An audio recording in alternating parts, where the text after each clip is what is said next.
मंगलं भगवान् वीरो मंगलं गौतम प्रभु मंगलं स्तोनि भद्राद्य जैन धर्मस्तु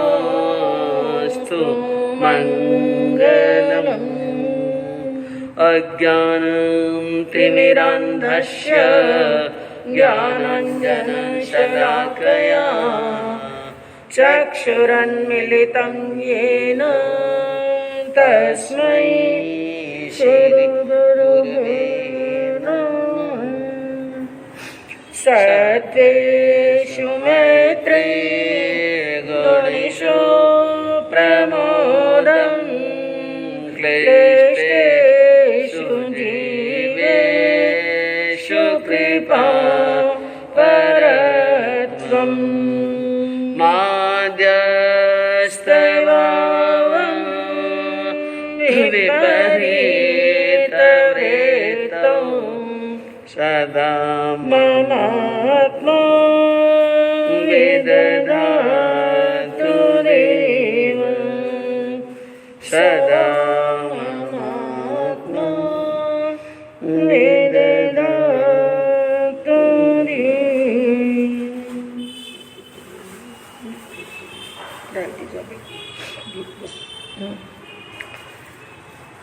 अहिंसा के अग्रदूत, त्रयकाल दृष्टा, भवी जीवों के तारनहार, शासनेश प्रभु श्रमण भगवान महावीर स्वामी के चरणों में कोटि कोटि वंदन। दीन दुखियों के मसीहा, करुणा के सागर, परम पूज्य गुरुदेव श्रमण सूर्य मर्दर केसरी श्री मिश्री मिलजी महाराज साहब के चरणों में कोटि कोटि वंदन। पाठ पर विराजमान परम श्रद्धेय, परम विदुषी, मधुर व्याख्यानी, सरल मना पूज्य गुरु जी महाराज साहब के चरणों में कोटि कोटि वंदन। धर्म प्रेमी बंधुओं, शीलवती माताएं बहनों, आपके सामने वर्णन चल रहा है प्रभु महावीर की अंतिम वाणी श्रीमद् उत्तराध्ययन सूत्र के चतुर्थ अध्ययन का, जिसके अंदर आप वर्णन श्रवण कर रहे हैं कि प्रभु बार बार भव्य आत्मा को मोह नींद से जागृत होने का उपदेश दे रहे हैं। उठिए नोपमाए, उठो, प्रमाद मत करो, प्रमाद का त्याग कर दो, क्योंकि संसार के अंदर जीव आत्मा को रुलाने वाला, चार गति के अंदर 84 लाख जीवा योनि के अंदर भटकाने वाला कौन है? प्रमाद, मद, विषय, कषाय, निद्रा, विकत्था। एक से निकलता है तो दूसरे में अटक जाता है, मद से निकला तो विषय में अटक गया, विषय से निकला तो कषाय में अटक गया, और ना इनके अंदर प्रमाद के अंदर वो फंसा रहता है, और इसी प्रकार उनका पूरा जीवन संसार के अंदर व्यतीत हो जाता है। और ऐसा एक जीवन नहीं, इस जीव आत्मा ने कितने ही जीवन, कितने ही जन्म व्यर्थ कर दिए। तो कल आपके सामने गाथा नंबर 10 के अंदर आपने वर्णन सुना कि प्रभु ने क्या फरमाया, शीघ्र ही विवेक को प्राप्त करना। जो बाह्य संग है और अभ्यंतर संग है, बाहर के और भीतर के जो संग हैं, उन सभी संग का त्याग करना यह बहुत कोई सरल कार्य नहीं है, लेकिन इनको त्यागने का प्रयास करना, और जो अपनी आत्मा की रक्षा करने वाला, आत्मा की सुरक्षा चाहने वाला साधक है, मोक्षार्थी मुनि है, वो काम भोगों को त्याग करके लोक के स्वरूप को समभाव पूर्वक समझ करके, लोक का स्वरूप का अर्थ आपको बताया था इंद्रियों के स्वरूप को, कि किस प्रकार हमारी ये 5 इंद्रियां, श्रोतेंद्रिय, चक्षुरेंद्रिय, घ्राणेंद्रिय, रसेंद्रिय और स्पर्शेंद्रिय, ये 5 इंद्रियां किस प्रकार अपनी आसक्ति के अंदर हमारी आत्मा को इन्होंने जकड़ करके रखा है, और ऐसा जकड़ करके रखा है, ऐसा जकड़ करके रखा है कि इनसे बाहर निकलना बड़ा क्या हो गया, कठिन। और बड़ी विडंबना की बात यह है ऊपर के जो द्रव्य बंधन होते हैं, किसी को रस्सी से बांधना, किसी को जंजीरों से बांधना, किसी को पिंजरे के अंदर या जेल के अंदर कैद कर देना, वो तो दिखाई देता है कि उसको बांधा हुआ है। लेकिन इन इंद्रियों की आसक्ति ने हमारी जीवात्मा को ऐसा बांध दिया, जकड़ा हुआ भी बड़ा जोरदार है और फिर दिखाई भी नहीं देता। और इनके बंधन के अंदर फंसा हुआ आत्मा संसार के अंदर दुख पाता है। तो ये इंद्रियों के विषय और विकारों का ही वर्णन अगली गाथा के अंदर करते हुए प्रभु ने क्या फरमाया, मोहम मोहम मोह गुणे जयंतम अणे गरुवा समणम चरंतम फासा फुसंती असमंजसम च नते स्विक्कु मनसा पौसे। क्या फरमाया कि शब्द आदि मोह गुणों को बारंबार निरंतर जीतते हुए, शब्द आदि विषय, एक शब्द के अंदर पांचों इंद्रियों के विषय ले लिए, क्योंकि शब्द आदि, आदि का मतलब बाकी भी सभी विषय, पांचों इंद्रियों के शब्द, रूप, वर्ण, गंध, रस, स्पर्श। जैसे हमारी यह रस इंद्रिय है, इसका विषय है रस लेना, खट्टा है, कड़वा है, कशैला है, मीठा है, तो रस के अंदर सभी रस आ गए। हमारी श्रोत इंद्रिय है, इसका काम है सुनने का, और घ्राण इंद्रिय है, इसका काम क्या है, सूंघने का। तो ये सब के सब विषय हैं। 5 इंद्रियों के कुल विषय बताए गए 23, और विकार कितने बताए, 239। तो इसके अंदर कहा कि शब्द आदि मोह गुणों के बारंबार निरंतर जीतते हुए, संयम मार्ग में विचरते हुए साधु को अनेक प्रकार के शब्द आदि विषय प्रतिकूल रूप से स्पर्श करते हैं, किंतु एक साधु को चाहिए कि उन पर मन से भी द्वेष ना करे। और बंधुओं, कल भी आपको बताया गया, यहाँ पर बार बार एक ही शब्द लगाया गया, साधु साधु साधु। लेकिन यह केवल साधु के बारे में कहा, लेकिन यहाँ पर प्रत्येक साधक की बात हो रही है, चाहे वो साधु है चाहे वो श्रावक है। तो इसके अंदर क्या बताया, जो इंद्रियों के विषय है, जीवन के अंदर कई बार अनुकूल भी मिलते हैं और कई बार प्रतिकूल भी मिलते हैं। जैसे कई बार जो हमारी घ्राणेंद्रिय का विषय है, कई सुगंधित पदार्थ भी हैं और कई दुर्गंधित भी हैं। लेकिन चाहे सुगंधित मिले चाहे दुर्गंधित मिले, ना उनके प्रति राग रखना और ना ही उनके प्रति द्वेष। संयम जीवन पालन करते समय यहाँ पर बताया गया, संयमी को अपने संयम के अंदर संयम का पालन करते समय ये जो शब्द आदि विषय हैं, 5 इंद्रियों के विषय हैं, कई बार अनुकूल मिलते हैं, कई बार प्रतिकूल मिलते हैं। अनुकूल के प्रति राग नहीं करना और प्रतिकूल के प्रति द्वेष नहीं करना, वही सच्चा साधक है। लेकिन जो इन आसक्तियों के अंदर पड़ जाता है, साधु के परिचय बताए गए, जिसका थोड़ा विस्तार पूर्वक वर्णन बंधु जब 27 दिवसीय श्रीमद् उत्तराध्ययन सूत्र का वांचन होगा, उस समय उसके दूसरे अध्ययन के अंदर जो 22 परिचयों का वर्णन आता है। साधु के जीवन में परिचय कितने आते हैं? 22। परिचय किसे कहते हैं? परिचय यानी जीवन में आने वाले सामान्य, यदि भाषा के अंदर, गृहस्थी की भाषा के अंदर कहें, दुख, कष्ट, कदम कदम पर कष्ट आते हैं, कदम कदम पर असाता होती है, लेकिन उनको परिचय नाम क्यों दिया गया, दुख और कष्ट नाम क्यों नहीं दिया गया? गृहस्थी के जीवन में आते हैं तो उनको क्या कहा जाता है? दुख आते हैं, कष्ट आते हैं। लेकिन साधु के जीवन में वो दुख और कष्ट आते हैं, उनको परिचय का नाम क्यों दिया गया? क्योंकि उनको सहन करते समय वो संभाव रखता है और मन के अंदर किसी प्रकार की खिन्नता नहीं लाता है। और जब वो मन के अंदर खिन्नता नहीं होती है, संभाव की साधना होती है और बड़े प्रसन्न चित्त से उनको सहन करता है, तो कर्मों की क्या होती है?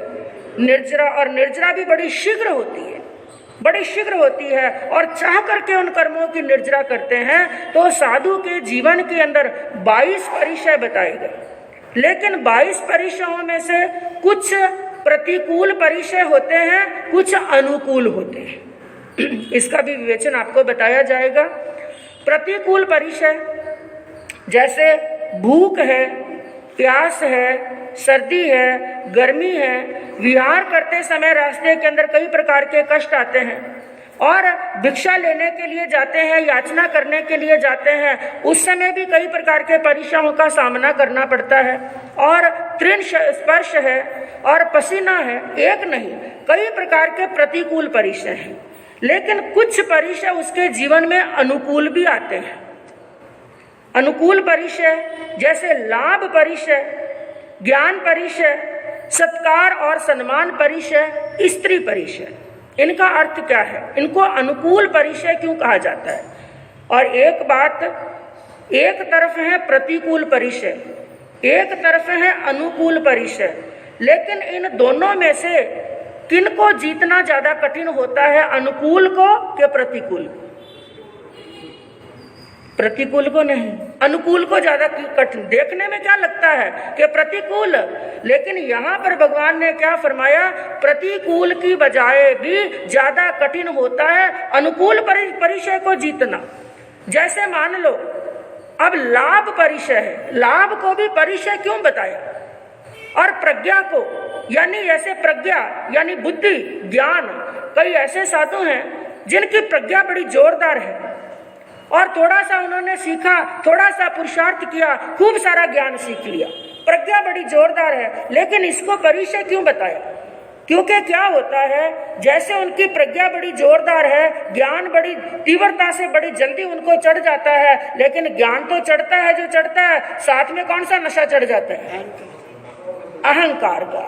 तो ज्ञान के साथ में जो कर्मों की निर्जरा होनी चाहिए थी, उस अहंकार के कारण से कर्मों का और क्या हो जाता है? बंद। तो उस ज्ञान को बचाना भी कोई सहज नहीं है। और जैसे सत्कार और सम्मान, कोई ज्ञानी संत है, कोई तपस्वी संत है और जिन्होंने शीघ्र बड़ी प्रगति कर ली, तो लोग उनका क्या करते हैं? मान सम्मान करते हैं, सत्कार करते हैं, सम्मान करते हैं। लेकिन याद रखना, ये सत्कार सम्मान को पचाना भी सबके बस की बात। थोड़ा सा सत्कार मिला, थोड़ा सा सम्मान मिला, इंसान फूल करके कुप्पा हो जाता है, सोचते हैं मेरे से बढ़कर के ज्ञानी तो कोई है ही नहीं है। तो ऐसा अहंकार करने से उनकी आत्मा कहाँ? पतन की ओर चली जाती। कई बार भूख प्यास को सहन कर लेते हैं, गर्मी और सर्दी को सहन कर लेते हैं, जो पसीना है, मैल है, उसको सहन कर लेते हैं, लेकिन सत्कार को, सम्मान को, लाभ को, ज्ञान को पचाना अच्छे अच्छों के लिए क्या हो जाता है? बड़ा कठिन हो जाता है। तो जीवन में कई अनुकूल परिचय भी आते हैं और कई प्रतिकूल परिचय भी आते हैं। अनुकूल परिचयों के अंदर एक आता है स्त्री परिचय, और साध्वी के लिए बताया पुरुष परिचय, यानी विपरीत लिंग के प्रति आकर्षण हो जाना। इसको जीतना भी कोई सहज काम नहीं। एक बार की बंधु आपको बड़ी मार्मिक एक सत्य घटना बताऊं कि यह परिचय कई बार संयम जीवन के अंदर अच्छे अच्छे साधकों को डिगा देते हैं। एक बार का प्रसंग आता है, एक नगर के अंदर मुनिराज पधारे, मालूम नहीं शायद चातुर्मास चल रहा होगा, लंबे काल तक वहां पर विराजे। उनके कई शिष्य थे, जिनके अंदर एक नव दीक्षित शिष्य थे, युवा, जिन्होंने कुछ समय हुआ था दीक्षा लिए हुए, जवानी की अवस्था थी, शरीर पर जवानी है, सुंदर रूप है। और आपने ये वर्णन कई बार श्रवण किया। मृगापुत्र के अध्ययन के अंदर प्रभु ने एक नहीं कई उपमाएं लगा करके बताया कि तरुण अवस्था के अंदर, यानी जवानी की अवस्था हो, सुंदर शरीर हो, ऐसी सुंदरता के अंदर और जवानी की अवस्था के अंदर, तरुण अवस्था के अंदर इस संयम को पालन करना इतना कठिन कार्य है, इतना कठिन कार्य है कि जैसे एक तराजू के अंदर 1,00,000 योजन के मेरू पर्वत को तोलना बड़ा कठिन है। इस तरुण अवस्था के अंदर 5 इंद्रियों को कंट्रोल करना। संयम अंगीकार कर लिया। थोड़ा समय व्यतीत हुआ, उस गांव के अंदर विराज रहे थे और वो युवा मुनि जो गोचरी लेने के लिए जाते, 2 घरों में जाते, 4 घरों में जाते, और एक घर के अंदर गोचरी लेने के लिए गए, गोचरी लेकर आ गए।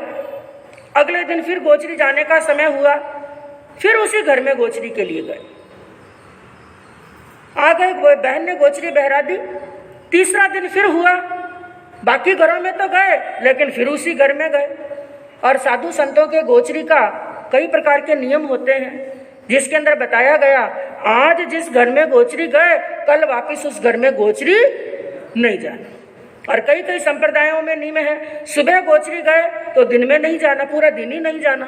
अलग अलग अपने नियम हैं, लेकिन आज जिस घर में गोचरी गए अगले दिन कोई कारण विशेष ना हो तो एक दिन छोड़ करके क्या जा सकते हैं, गोचरी।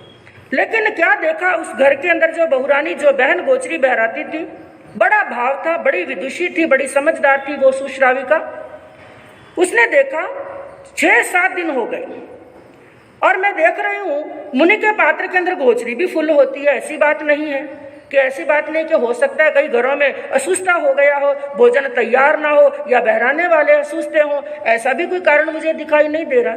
फिर ऐसा कौन सा कारण है कि ये मुनिराज हर रोज गोचरी लेने के लिए आते हैं? कुछ ना कुछ कारण जरूर है, समझना चाहिए, जानना चाहिए। मुनिराज गोचरी लेने के लिए आए, गोचरी तो बहरा दी, उसी भाव के साथ में जैसे देवकी महारानी का वर्णन आता है, उनके गोचरी बहराने में कोई भावों में अंतर नहीं आया। उसी भाव से मुनियों को गोचरी बहराई और गोचरी बहराने के बाद में क्या पूछा था, प्रश्न पूछा था देवकी महारानी ने। उसी प्रकार उस श्राविका ने प्रश्न पूछ लिया कि मुनिवर, यदि आप मेरी एक बात को अन्यथा नहीं लें तो एक बात पूछना चाहती हूँ। और वो संत इसी बात का इंतजार कर रहे थे, कब ये बहन मेरे से बात करे, ये श्राविका मेरे से कब बात करे, बस इसी चीज का इंतजार था। अब थोड़ी उनकी हिम्मत बढ़ गई। तो उस बहन ने क्या पूछा कि मैं लगातार 7-8 दिन से देख रही हूँ आप प्रतिदिन यहाँ पर गोचरी लेने के लिए आते हैं। मुनिवर, मेरा तो बड़ा अहोभाग्य है, मैं तो बड़ी पुण्यशाली हूँ कि प्रतिदिन आपको गोचरी बहराती हूँ, मुझे ये सुपात्र में पात्र के अंदर दान देने का अवसर प्राप्त हो रहा है। लेकिन संतों के नियम होता है, एक दिन जिस घर में गोचरी आ गए अगले दिन गोचरी नहीं पधारते। क्या कारण है? क्या आपको गोचरी नहीं मिल रही है? किस कारण से आप हर रोज यहीं पर गोचरी लेने के लिए आ रहे हैं? अब बात चला करके उस बहन ने शुरू की, इसलिए संतों की थोड़ी हिम्मत पड़ी।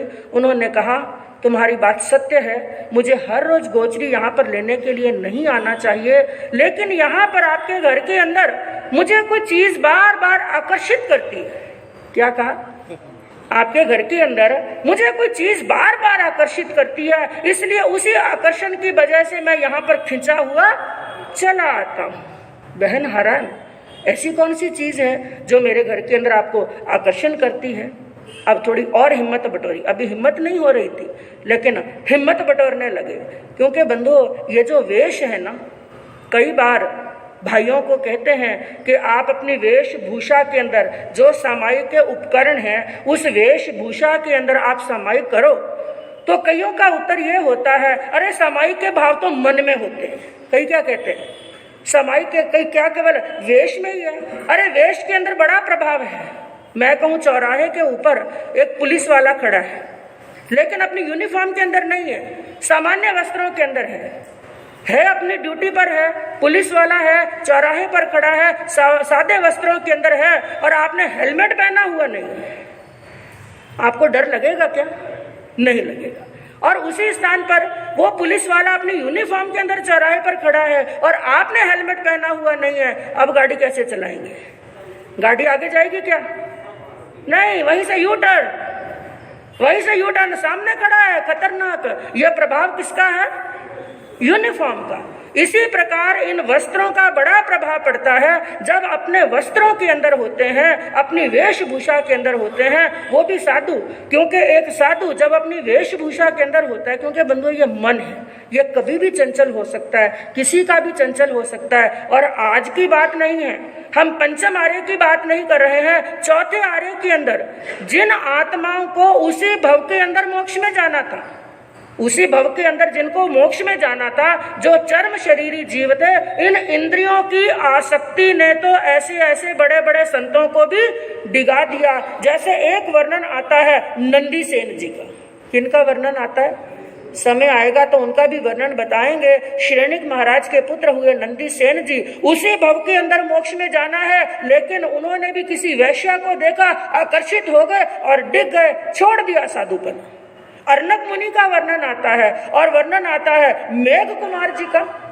ज्ञाता धर्म कथांग सूत्र के अंदर यदि आपने कभी वर्णन पढ़ा हो, मेघ कुमार जी जिन्होंने दीक्षा ली, बड़े ठाट पाट के साथ में जिनकी दीक्षा हुई, और दीक्षा हुई रात्रि का समय, पहली ही रात्रि, सब मुनि सो रहे हैं, छोटे बड़े मुनि अपनी दीक्षा पर्याय के अनुसार रात्रि के समय के अंदर उनका संस्कारक बिछा हुआ है और पंगत के अंदर सब सो रहे हैं। और जब रात्रि का समय था, किसी मुनि को लघु शंका के लिए जाना।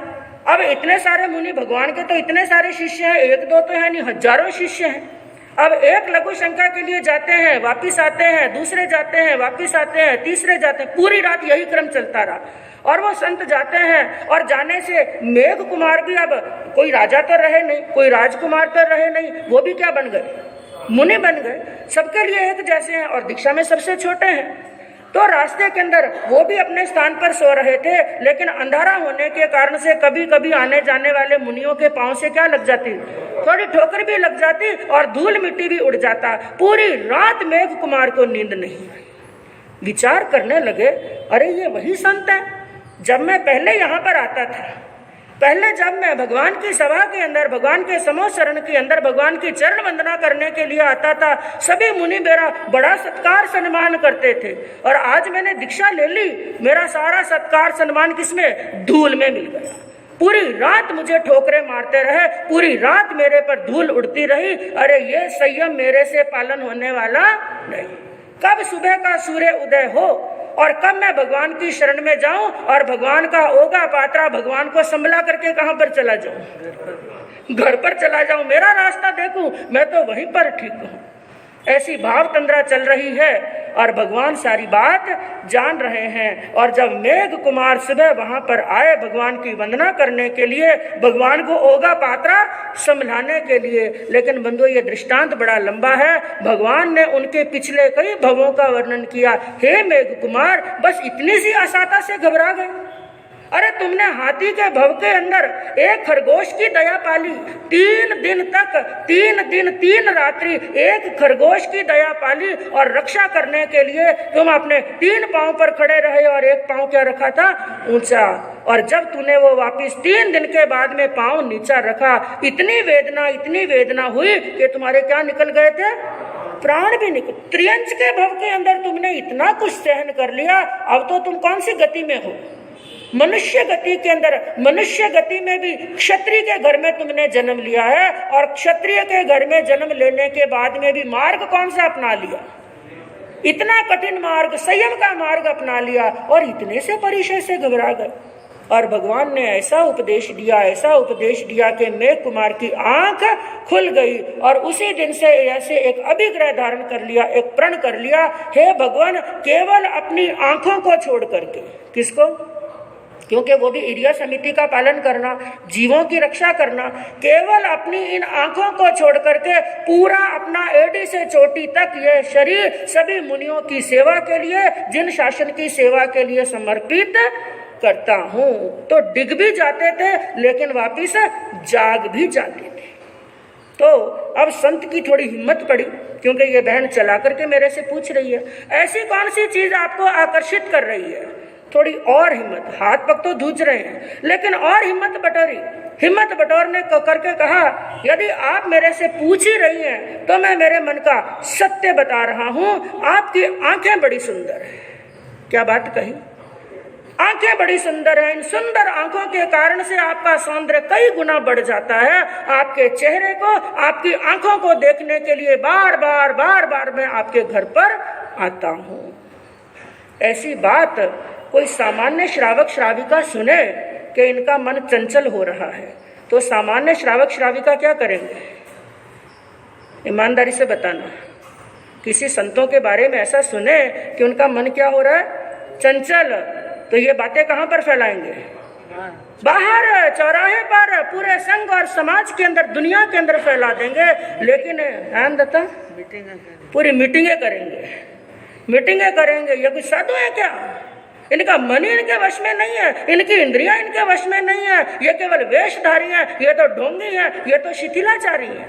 लेकिन एक बात याद रखना, भगवान ने श्रावक श्राविका को साधु साध्वी के कौन से रिश्ते से संबोधित किया? अम्मा पियरो, क्या बताया? माता और पिता के समान। और कौन होते हैं माता और पिता के समान? संतान से यदि गलती हो जाए, बेटे और बेटी से यदि गलती हो जाए, तो माता पिता क्या करते हैं? घर में डांटेंगे, फटकारेंगे, थप्पड़ भी मारेंगे, ताले में भी बंद रखेंगे, साम दाम दंड भेद, जितनी नीतियां सबसे समझाने का प्रयास करेंगे, कितने भी परेशान हो जाएंगे अंदर, लेकिन बाहर जाकर के बेटा बेटी की बात, वही कर्तव्य होता है श्रावक श्राविका का। मैं कहूं साधु कौन सा आसमान से टपके? जो आज साधु साध्वी हैं वो भी कहां से आए? आपके ही संतान है, आपके घरों से ही आए हैं, आपके ही बहन बेटियां हैं, और वो कोई बाहर से नहीं आए। तो श्रावक का कर्तव्य होता है, यदि साधु साध्वी का पांव फिसल रहा है, हो सकता है ये पंचम आ रहा है और 21वीं सदी चल रही है, पांव फिसल सकता है, लेकिन श्रावक का कर्तव्य होता है प्रेम से प्यार से दरवाजा बंद करके, चाहे डांट करके समझाए, आपका अधिकार है, अधिकार है उनको समझाना और वापस लाइन पर ला। बहन समझ गई मुनि का पांव फिसल रहा है, लेकिन हमारा भी कुछ कर्तव्य है, बड़ा कर्तव्य है हमारा। बहन ने कहा, मुनिवर बड़ी अच्छी बात है, कोई बात नहीं, मेरी आंखें आपको आकर्षित करती हैं, इसलिए आज से मैं आमंत्रण देती हूँ आपको कि आप हर रोज आना मेरे घर पर गोचरी लेने के लिए। मेरी आंखें देखने के लिए आते हैं, मेरी सुंदरता देखने के लिए आते हैं, मैं आपको आमंत्रित करती हूँ, प्रतिदिन आना मेरे घर पर गोचरी लेने के लिए, आपको कोई प्रश्न पूछने वाला नहीं। अब तो और स्वतंत्र हो गए, पहले तो मुनि आते थे थोड़े डरते डरते, अब डर क्या हो गया? भाग गए। बड़े प्रसन्न हुए, जैसे तैसे रात्रि व्यतीत हो गई। वे तो सुबह का सूर्य का उदय का और गोचरी के समय का इंतजार कर रहे थे कि कब गोचरी का समय हो, कब सबसे पहले उसके घर पर जाओ। आज तो समय से पहले ही जैसे थोड़ा पहुंच गए। गोचरी की पूरी तैयारी, सब सुस्ता आहार यथास्थान रखा हुआ है और बहन भी गोचरी बहराने के लिए तैयार है। लेकिन जैसे ही मुनि उनके घर पर पहुंचे, आज उन्होंने कुछ अलग ही दृश्य देखा। क्या देखा? रोज तो उस बहन का चेहरा उगाड़ा होता था, लेकिन आज क्या डाला हुआ था? घूंघट, बड़ा सारा घूंघट। बड़े हैरान हुए, ये भी कैसे है? खुद तो आमंत्रण दिया और जो चीज मुझे आकर्षित करती है उसी चीज को इसने क्या कर लिया? ढक लिया। अरे ये कौन सा आमंत्रण है? लेकिन फिर भी एक साधु है, कुछ बोले नहीं, हिम्मत नहीं की बोलने की। पात्र रख दिया, बहन गोचरी बहराने लगी। लेकिन आज उन्होंने कुछ और भी अलग से देखा। बहन बहराना चाहती है गोचरी, हाथ जा रहा है सब्जी में, बहराना चाहती है चावल और हाथ धोन पानी के अंदर जा रहा है, यानी मालूम नहीं पड़ रहा कि वो क्या कर रही है। मुनि सोचने लगे ये क्या हो रहा है? बहन बहराना क्या चाहती है, हाथ कहीं और जा रहा है, एक दो चीज गिर भी गई नीचे, क्या कारण है? और इतने में एक कटोरी, बड़ी सुंदर कटोरी और ऊपर एक ढक्कन से ढकी हुई, स्पेशल एक अलग ही रखी हुई, उस बहन ने वो कटोरी उठाई और जब क्योंकि गोचरी बहरा दी, मुनिराज पात्रे समेट करके जाने लगे। लेकिन जाते हुए मुनि को रोका और वो कटोरी सामने लाई और कहा, मुनिवर ऐसे कैसे जा रहे हैं? अपनी सबसे प्रिय चीज तो लेते जाइए। मुनि हैरान, कौन सी मेरी सबसे प्रिय? पूरी गोचरी तो बहरा दी। नहीं नहीं, अभी बहुत कुछ बाकी है। अरे जो चीज आपको आकर्षित कर रही थी, जो चीज रोज आपको खींच रही थी, उसको साथ में लेते जाइए। मुनि अभी भी नहीं समझे। बहन ने उस ढक्कन को उगाड़ा, बंधुओं, उसके अंदर कोई खाद्य पदार्थ नहीं था। उसमें क्या थी? उस बहन की आंखें निकाली हुई थी। मुनिराज, यही तो आपको आकर्षित कर रही थी, यही तो संयम से डिगा रही थी, इसलिए जाइए अपने साथ में लेते जाइए। मुनि के रोंगटे खड़े हो गए, पांव तले की जमीन निकल गई, नसों में बहने वाला खून जैसे बर्फ की तरह जम गया। पांव आगे नहीं बढ़ रहे हैं, थर थर धूजते हुए पांव से जैसे तैसे उपाश्रय में पहुंच तो गए, आज मुख से शब्द नहीं निकल रहे हैं। आते ही एक ही बात कही, गुरुदेव मेरे से ऐसा ऐसा अनर्थ हो गया, ऐसी मैंने जीवन के अंदर गलती की है, इसलिए अभी मुझे चारों आरों का पचखा, यानी मुझे संथारा और संलेखना पचखा दीजिए। मुनि ने संथारा पचक लिया। इधर बहन ने अपने कर्तव्य का पालन किया, और कर्तव्य का पालन ही नहीं, उनके कर्तव्य की पराकाष्ठा थी, पराकाष्ठा थी। वो मुनि भी लाइन पर आ गए, संथारा पचक लिया। लेकिन बंधुओं, कहने का तात्पर्य क्या है? इसके अंदर मुनि ने भी कर्तव्य का पालन किया और श्राविका ने भी क्या किया? कर्तव्य का पालन। हम ये नहीं कहते, क्योंकि ऐसा कर्तव्य का पालन करने वाले कोई लाखों युगों के अंदर कोई एक आध ही होते हैं, करोड़ों में, अरबों की संख्या के अंदर कोई एक आध ही ऐसे होते हैं। लेकिन इतना ना सही, कम से कम इतना कर्तव्य का पालन जरूर करें। यदि किसी साधु साध्वी को गलत रास्ते पर जाते हुए देखें, उनकी निंदा और विकथा नहीं करें, बल्कि माता और पिता के समान उनको घर में बैठा करके प्रेम से और प्यार के साथ में समझाने का क्या करें? प्रयास करें। क्योंकि कई बार क्या होता है, एक तो पहले से ही पांव थोड़ा फिसल रहा है, क्योंकि संयम के कई परिचय ऐसे होते हैं जिनको सहन करना सबके बस की बात नहीं। एक तो उन परिचयों से घबरा करके पहले ही वो संयम से घबराए हुए हैं, और फिर किससे घबरा जाते हैं? आप लोगों की निंदा और विकथा से। और याद रखना, आपकी ऐसी निंदा विकथा करने से यदि किसी संयमी का संयम छूटता है, अपने रास्ते से वो भटक जाता है, तो आपके भी मोहनीय कर्म नहीं बल्कि महामोहनीय कर्म बनते हैं। कौन से कर्म? महामोहनीय, ऐसे चीखने कर्म बनते हैं जिनका छुटकारा सहज में होने वाला नहीं है। तो बंधुओं, इस दृष्टांत का सार यही है, अपने आप हमें भी कर्तव्य का पालन करना है, और साधु के लिए, साधक के लिए भी सबसे बड़ी शिक्षा ये है, अपनी इंद्रियों को वश में करने का क्या करना? प्रयास करना, अपने इंद्रियों को सन्मार्ग पर लगाना और प्रमाद का त्याग करना। अब आगे उत्तराध्ययन के अंदर बंधुओं कौन सा वर्णन चलेगा, सुनने से मालूम पड़ेगा। इसी भाव ओम शांति।